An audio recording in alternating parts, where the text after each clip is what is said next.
오늘 시편 121편 말씀을 보셨는데요. 시편 120편부터 134편까지 여러분 가지고 계신 성경책 그 부제를 보면은 성전에 올라가는 노래 이렇게 쓰여져 있습니다. 물론 저자도 다르고 쓰여진 시대도 각각 다릅니다. 그렇지만 이 성경을 이렇게 묶으면서 성전에 올라가는 노래라는 부제를 이렇게 또 한데 묶어서 우리 순례자들이 이것을 가지고 하나님을 예배하면서 성전에 올라갈 수 있게 유익하도록 이렇게 묶어 놓았습니다. 우리는 당시에 이스라엘 백성들이 성전에 올라가면서 이 성전에 올라가는 노래를 실제로 이렇게 불렀다면 어떤 모습이었을까 하는 모습을 우리는 상상으로서 한번 해볼 수가 있습니다. 오랫동안 가지 못했던 성전을 이제 성인이 되어서 또는 아버지와 함께 그 재물을 가지고 예배하러 가는 그들의 발걸음, 결코 쉬운 길은 아니었을 것입니다. 거리도 꽤 멀고 또 많은 생활의 바쁜 일정을 다 내려놓기도 하고 또 가다가 위험한 일도 많이 만났을 것입니다. 강도도 만날 수 있고요, 또 뭐 물에 빠질 수도 있고, 또 어떤 경제적으로 너무나 고통스러운 어떤 순간도 경험할 수가 있습니다. 그럼에도 불구하고 그들이 이제 성전이 점점 예루살렘이 가까워지고 성전이 가까워졌을 때 그들의 마음이 어땠을까? 그것도 오늘 본문의 그 어떤 형상을 보면 예루살렘 성을 둘러싼 그 큰 산들이 있습니다. 둘러싼 병풍처럼 둘러싼 그 산들을 바라보면서, 물론 이제 성지순례 가신 분들은 보셨겠지만 그것이 뭐 어마어마하게 높거나 우리의 산의 개념과는 좀 다르지만 그들의 눈으로 볼 때는 그것이 큰 뭐 장벽처럼 여겨질 수도 있겠다는 생각을 해봅니다. 그 산들을 바라보면서 갑자기 탄식을 하게 됩니다. 한숨을 푹 쉬면서 탄식을 합니다. 야, 내 삶이 참 고통스럽고 내 인생이 참 기구하구나, 어렵구나, 억울하구나, 분하구나 하는 자기의 생각들을 해가면서 이 산을 바라보게 되는 것이죠. 그 산을 바라보다가 이제 그 산을 지으신 창조주 하나님을 이후에 또 발견하게 되는 것입니다. 그래서 오늘 본문의 시편은 내가 산을 향하여 눈을 들리라, 이 말씀은 탄식처럼 들리지만 결국에는 그 큰 산을 지으신 하나님께서 나를 지켜주고 인도하실 것이라는 그 노래가 성전 코앞에 두고 이 노래가 저절로 흘러나온 것입니다. 그들은 이 성전에 올라갈 때에 가장 먼저 생각했던 것은 아마도 실존하시는 하나님에 대한 경외감들이 있었을 겁니다. 우리가 오랜만에 고향집에 방문하게 되면 고향집에 누가 계신 거죠? 부모님이나 뭐 형님이나 이런 분들이 계신 거죠. 그러니까 반가운 거죠. 설레는 겁니다. 내가 고향에 내려가서 또는 뭐 몇 시간 걸려서 외국에 계신 분을 만나러 간다면 더 하겠죠. 아주 오랜만에 힘겹게 왔는데 그 집에 이제 다 왔어요. 저 코너 돌면은 다 왔습니다. 저기 우리 집이 보여요. 들어가면 누가 계세요? 부모님이 계시는 거죠. 그 선명한 믿음이죠. 이스라엘 백성들이 가지고 있었던 이 선명한 믿음은 예루살렘 성전에 임재해 계시고 실존해 계신 하나님을 그들은 아주 가슴 깊이 믿고 있었다는 것입니다. 그러니까 하나님을 만난다는 그 설렘, 그 믿음 가지고 그 모든 어려움들을 헤치면서 갔던 것이죠. 또 하나는 그들은 그 거룩하신 하나님 앞에선 두려움 가지고 나갔습니다. 그들의 손에는 재물이 있었겠죠. 자기들의 지은 죄악들을 다 해결해 줄 대속의 양을 가져가면서 거룩하신 하나님 앞에서는 두려움으로 뒷걸음쳐 들어가는 마음으로 하나님 앞에 나아갔을 것입니다. 또 하나는 하나님 앞에 나가는 그들의 마음이 굉장히 기대를 가지고 나갔을 것입니다. 올해도 내가 하나님 앞에 가서 이렇게 예배하면 하나님이 나를 지켜 보호하여 주실 거야, 예배 드리고 나면 하나님이 우리 가정에 평화를 주실 거야 하는 그런 샬롬의 기대를 가지고 올라갔다고 하는 것입니다.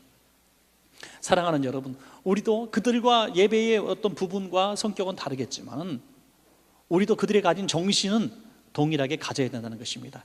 오늘 성전에 올라오면서, 오늘 예배당에 들어오시면서 아침부터 준비하시면서 오늘 예배당에 오시는 이 발걸음들이 오늘 이스라엘 백성들의 그 모습과는 많이 우리는 사실 다를 수가 있습니다. 우리가 오는 길은 산을 넘고 물을 건너고 또 강도 위험을 헤쳐나가는 그런 험악한 길을 건너서 이 자리에 오신 분들은 없을 거예요.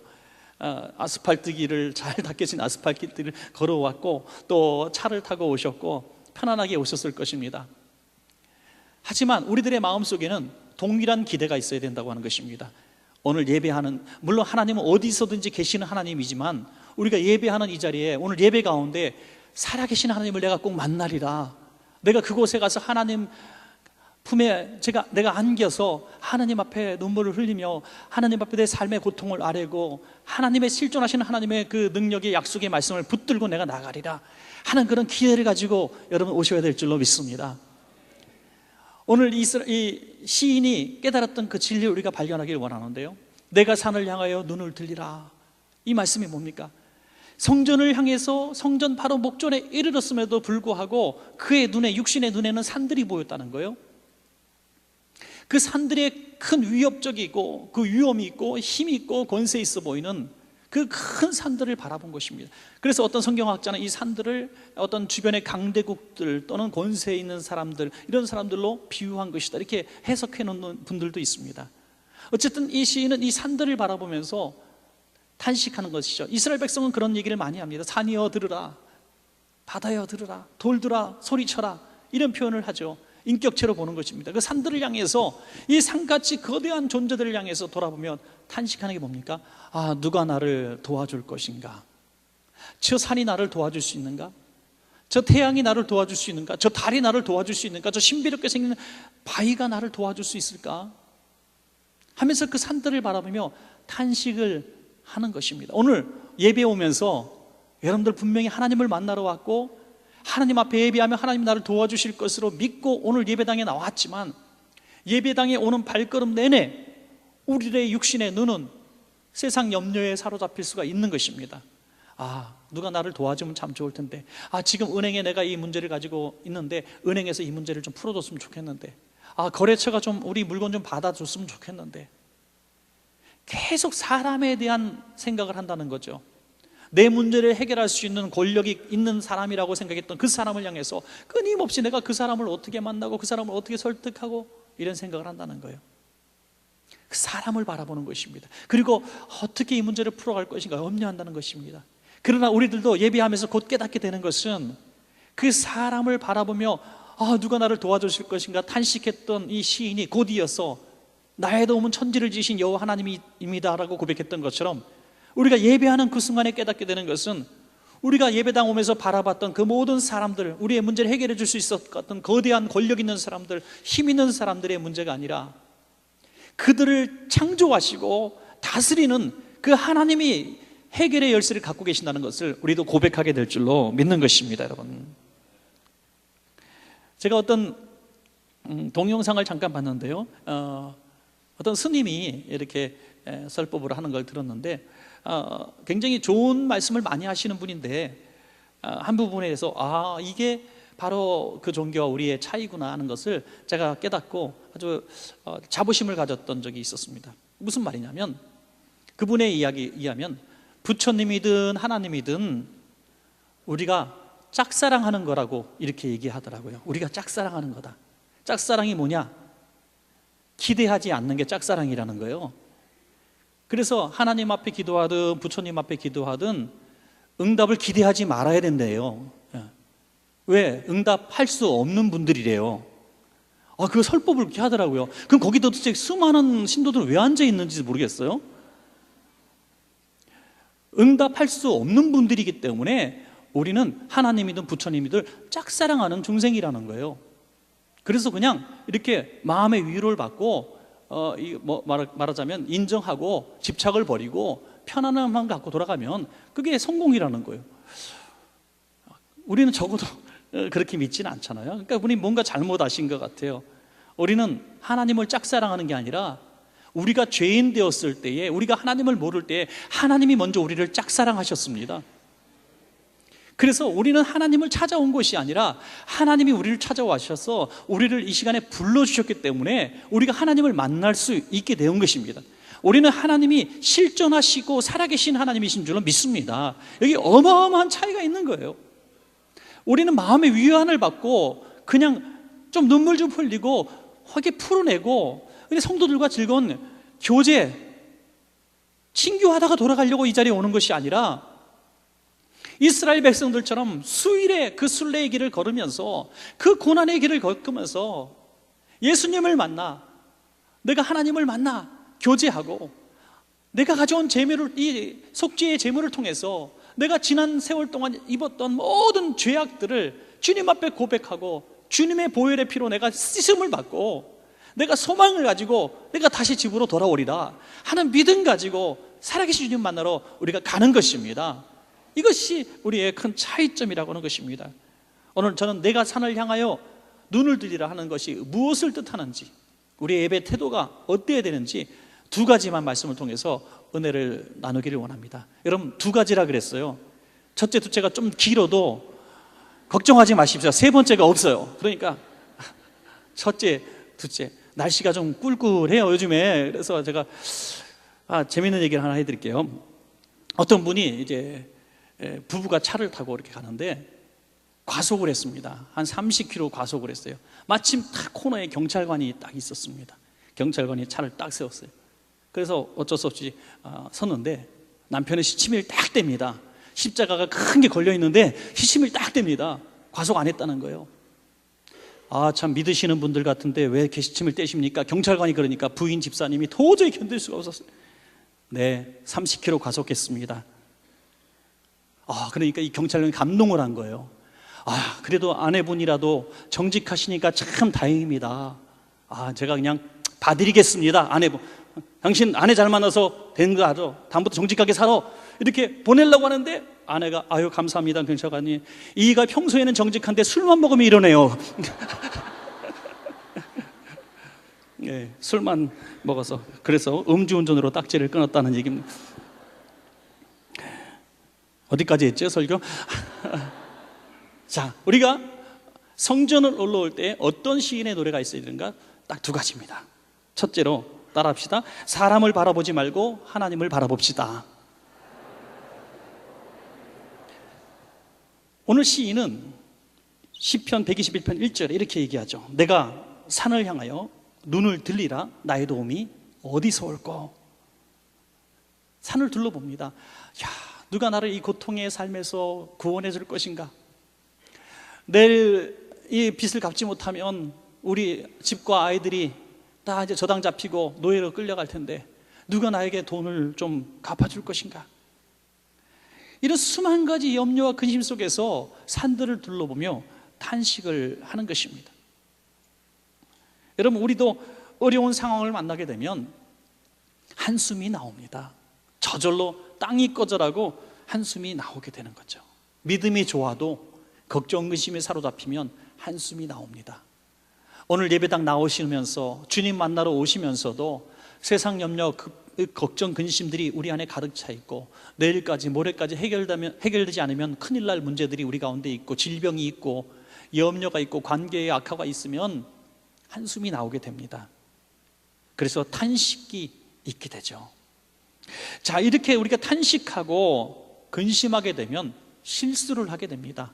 그것은 나를 도울 수 없는 존재를 향해서 손을 내미게 된다는 거죠. 그래서 제일 많이 가는 곳이 어디입니까? 무당을 찾아가고 점쟁이를 찾아가고 또 나를 도와줄 수 있는 사람에게 기대게 되는 것입니다. 그러다 보면 그것이 믿어지게 되고 손해를 입고 사기를 당해도 깊이 있게 빠져드는 거예요. 저는 물론 구술해 본 적도 없고 무당을 찾아가 본 적도 없습니다. 그렇지만 하신 분들은 조금 계실지 모르겠어요. 그런데 무당에게 구술을 많이 했던 분들이 하는 공통적인 얘기는 제가 알고 있습니다. 그것은 뭐냐면 한번 무당에게 빠지면 빠져나올 수가 없대요. 한번 구슬 찾기 시작합니다. 돈을 조금만 받아요. 아주 저렴하게, 마치 큰 선심 쓰는 것처럼 작은 금액으로 구슬 정성껏 해줍니다. 뭔가 마음의 위로가 돼요. 근데 마치 해결되면 이거 완전히 신앙이 되는데 해결돼 보면 안 되죠. 그러면 지난번에 너무 수고해 주셨는데 왜 안 되죠? 그러면 제가 이 말씀 안 드리려고 그랬는데 그때 너무 싼 구슬해서 그랬대. 정성이 없어서 조금 정성을 더 드리면 신께서 응답하실 거라고. 그럼 제가 해야지요. 조금 비싼 굿을 합니다.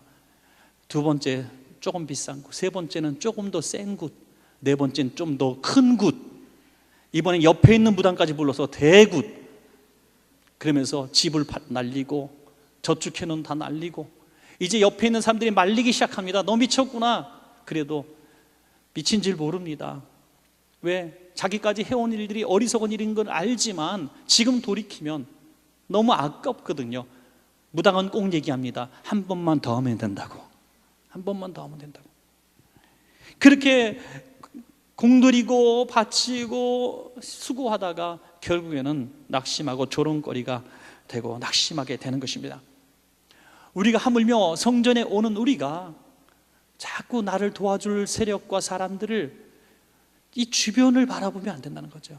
육신의 눈을 떠서 나를 도와줄 사람에게 집중하고 그 재물에 집중하고 그 권세자에게 집중하면 우리는 큰 실수를 저지르게 됩니다. 시편 146편 3절부터 5절까지 보면 귀인들을 의지하지 말며 도울 힘이 없는 인생도 의지하지 말지니 그의 호흡이 끊어지면 흙으로 돌아가서 그날에 그의 생각이 소멸하리로다. 야곱의 하나님을 자기의 도움으로 삼으며 여호와 자기 하나님에게 자기의 소망을 두는 자는 복이 있도다. 아멘. 여러분, 누가 그런 얘기를 하시는데 제가 굉장히 공감합니다. 무슨 말씀이냐면 사람은 의지할 대상이 아니다. 사람은 사랑할 대상이다.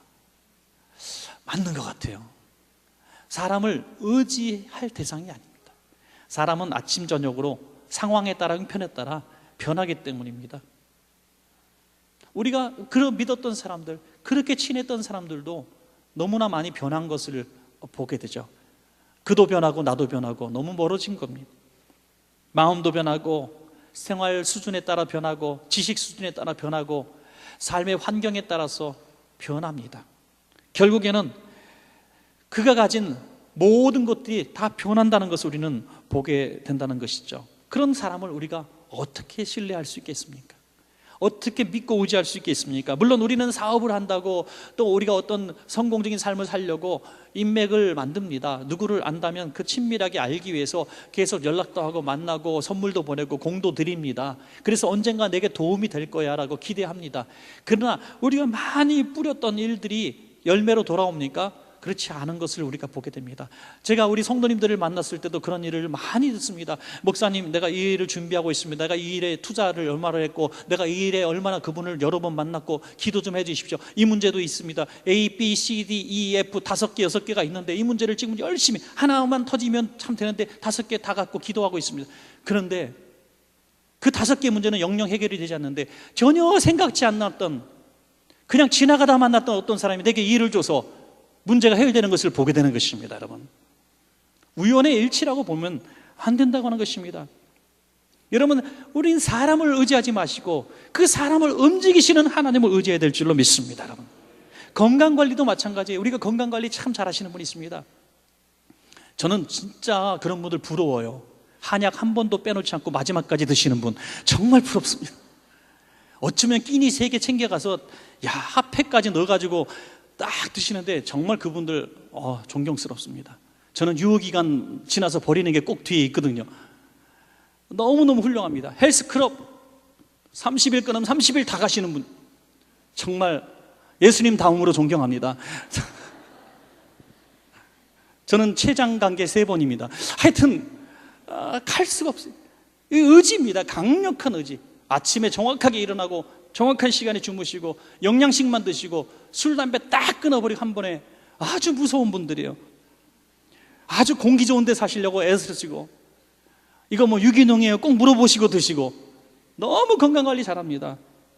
건강하십니까? 그렇지 않다는 걸 보게 되죠. 어떤 뭐 술, 담배 매일 하시는데 90몇 세까지 건강하게 사시더라고요. 여러분, 알 수가 없어요. 알 수가 없어요. 우리 신체를 지으시고 창조하신 하나님께서 우리의 삶을 주장하고 계십니다.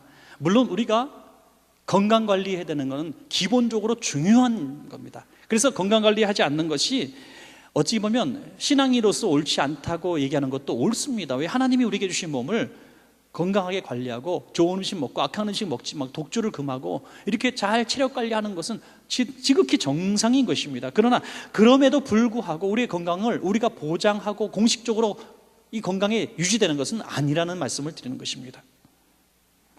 우리는 1분 뒤를 모르고요 10분 뒤를 모릅니다. 그러므로 우리의 인생의 주관자 되시는 하나님이 우리를 도와주셔야 우리는 살아갈 수가 있는 것입니다. 여러분, 어떤 분이 그런 말씀을 하세요. 힘 있고 권세 있고 잘 나갈 때는 친구가 많아요. 주변 도와주겠다는 사람도 많아요. 돈 필요 없는데 은행에서 자꾸 돈 빌려가래요. 그때 본인이 이렇게 생각했대요. 평소에 자기가 성품이 좋고 친절하고 이렇게 잘 해주니까 사람들이 자기한테 잘해주는 줄 알았대요.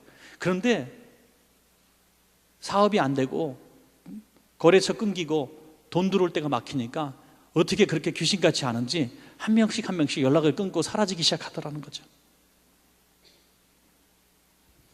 그들은 나를 인맥 관리한 거예요. 나를 인맥 관리한 거예요. 내가 그들을 관리한 게 아니라 그들이 나를 관리한 거예요.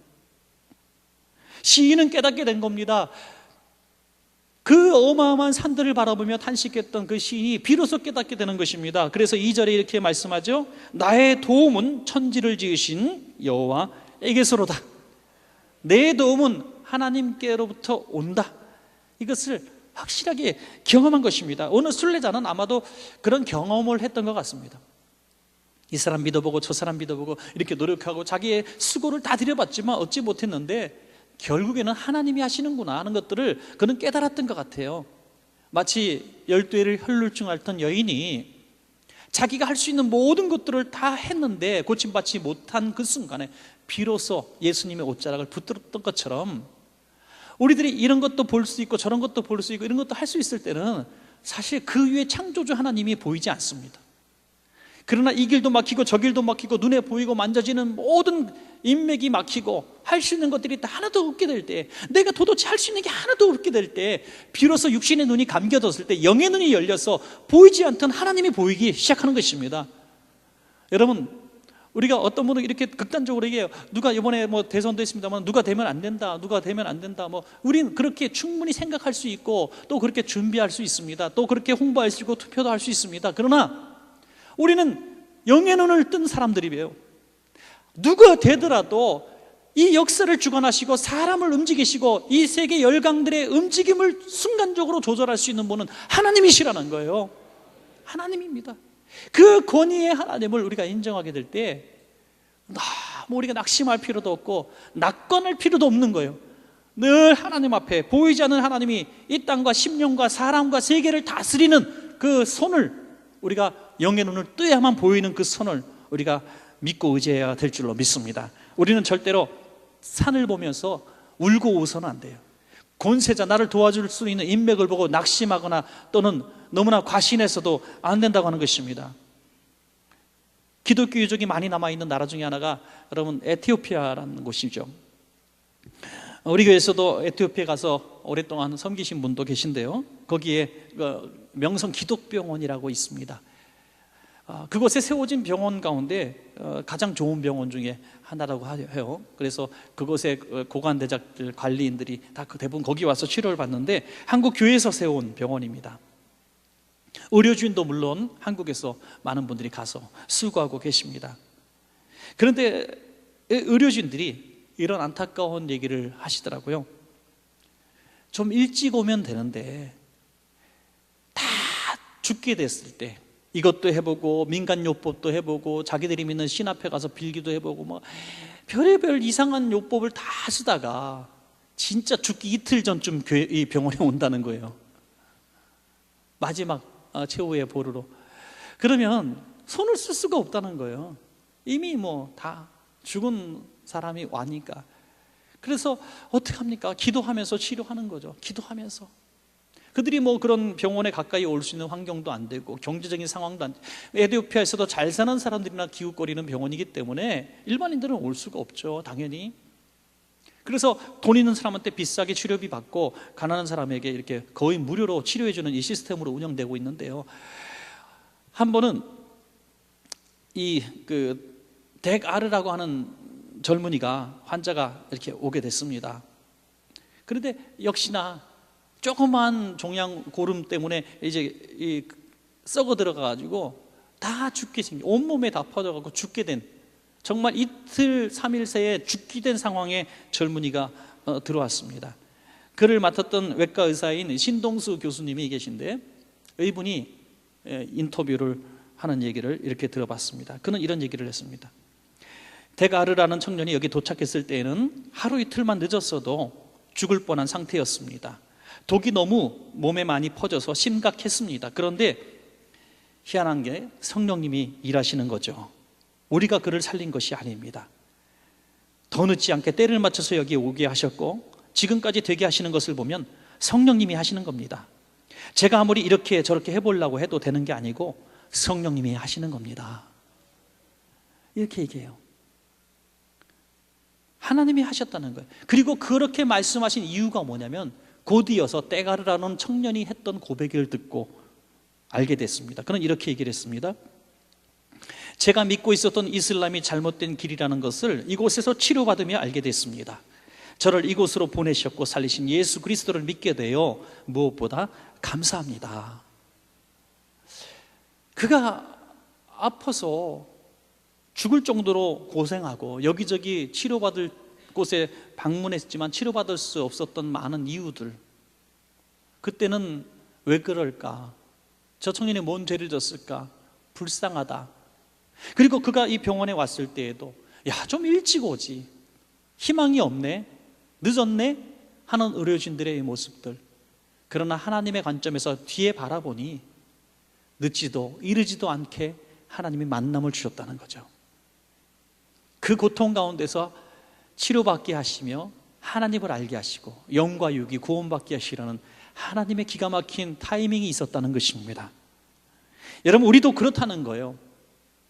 우리가 고난을 만납니다. 예수 잘 믿는다고 해서 고난이 없는 것이 아니라는 것입니다. 날마다 성전에 와서 하나님께 예배하고 믿음으로 하나님 앞에 내 삶을 맡기고 돌아가서 살아간다 할지라도 여전히 삶에 고난이 우리에게 있고 어려움들이 여전히 있습니다.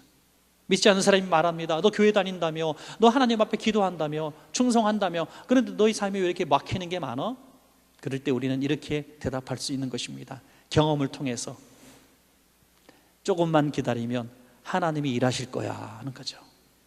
하나님이 일하실 때를 기다리고 있는 중이라는 것입니다. 지금 눈에 보이는 산을 바라보는 사람은 도움을 받을 수 없습니다. 끝까지 미련하게 사람을 의지하게 되지만 그 사람, 산 위에 역사하시는, 산을 지으시고 사람을 움직이시는 그 하나님을 바라보는 자는 더딜지라도 최선의 좋은 결과를 얻게 된다는 것입니다. 사랑하는 여러분, 우리 모두가 바로 산을 바라보지 말고 사람을 바라보지 말고 하나님을 바라보는 영의 눈이 열리시기를 축원합니다.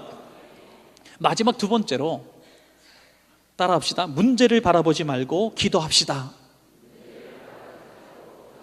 아멘. 사람을 바라보지 말고 하나님을 바라보는 것 매우 중요합니다. 그러나 여기서 우리는 한 걸음 더 나아가야 된다고 하는 것이죠. 이제 내가 의지했던 사람 의지하지 않기로 결심합니다. 내가 믿었던 허탄한 신들도 내려놨습니다. 우연이라고 생각했던 것들도 내려놓고 내 힘과 의지, 내가 잘할 수 있다고 생각했던 것도 내려놓고 겸손한 모습을 갖고 하나님을 바라봅니다. 자, 여기 이 문제가 해결됐습니까? 아니라고 하는 것입니다. 이제는 이 문제를 가지고 하나님 앞에 믿음으로 기도하는 시간이 남아있는 것입니다. 여러분, 성전에 오신 여러분, 예배하시는 여러분, 예배의 성공은 주님과의 소통에 있는 줄로 믿으시기 바랍니다. 예배의 성공은 소통이에요. 만남입니다. 하나님을 만나지 못하는 예배, 멀리서 그저 바라만 보고 있네, 복음성가에 있는 것처럼 그냥 바라만 보고 있으면 아무도 이게 모르시는 노래인가 봐요. 빙글빙글 도는 그거 있잖아요. 예. 그저 바라만 보고 있으면 응답이 없습니다. 주님과 대화가 있어야죠. 할렐루야. 우린 짝사랑하는 게 아니라 주님과의 교제, 사랑하는 성도들입니다. 그러므로 우리가 기도해야 됩니다. 주님, 나의 삶, 나의 고통, 나의 염려, 나의 기도 제목 주님 들으십시옵소서. 내가 기도하는 겁니다. 문제를 바라보는 사람은 기도할 수가 없습니다. 문제에 집착하는 사람은 기도가 나오지 않습니다. 많은 분들이 이렇게 얘기를 해요. 목사님, 저 믿음이 잘하지 않아요. 내가 신앙의 횟수가 있는데 이상하게 믿음이 잘하지 않아요. 처음에 내가 더 믿음이 좋았던 것 같아요. 그땐 예배 드릴 때 눈물도 나고 찬송할 때 너무 행복했고 나 예수 믿는 게 너무 좋다 이렇게 얘기했는데 그것도 10년, 20년쯤 지나니까 그 감격도 없고 그때보다 행복하지도 않고 뭔가 지금 내가 신앙의 슬럼프에 빠진 것 같아요. 나 어떡하죠? 막 조급한 마음, 불안한 마음을 갖고 이야기하시는 분들이 있습니다. 한두 분이 아니기 때문에 공개적으로 허공을 보면서 제가 얘기하겠습니다.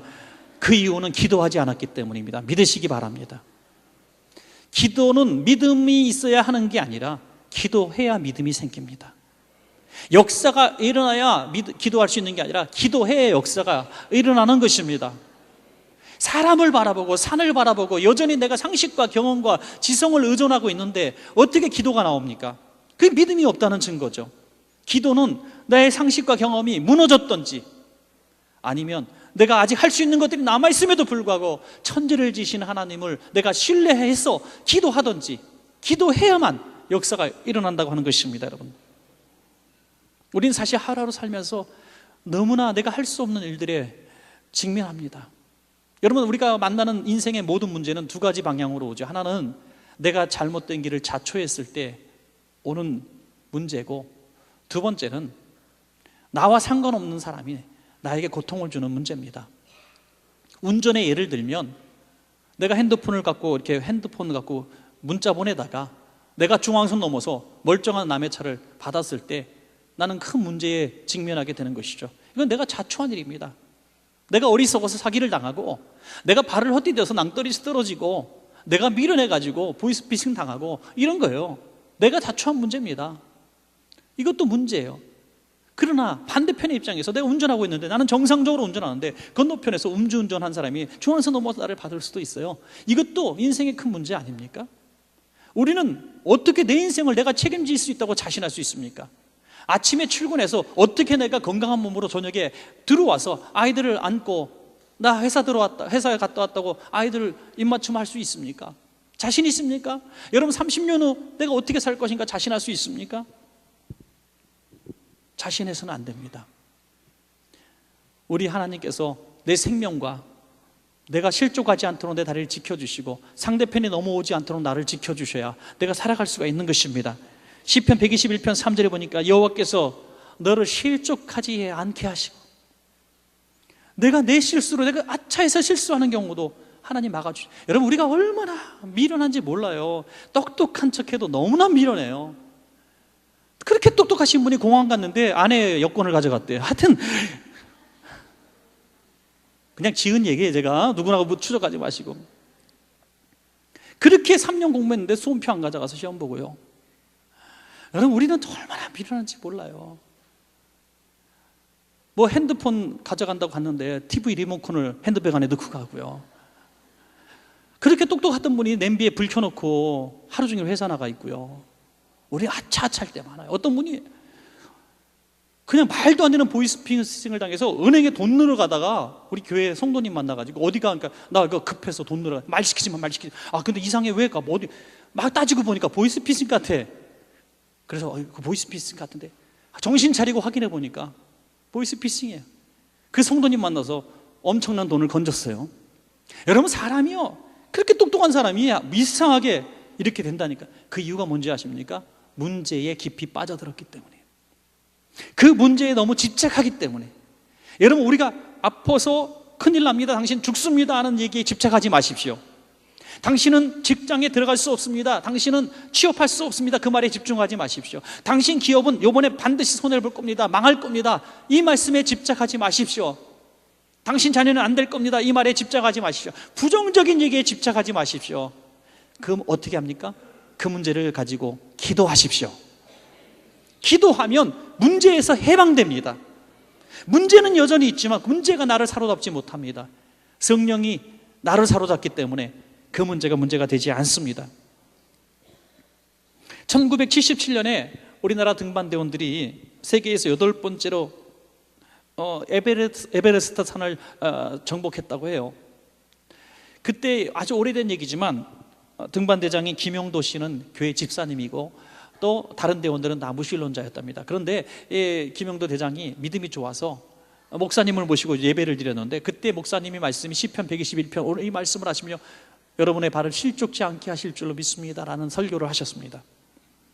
그리고 김용도 대장의 아내가 대원들에게 성경책을 한 권씩 선물합니다.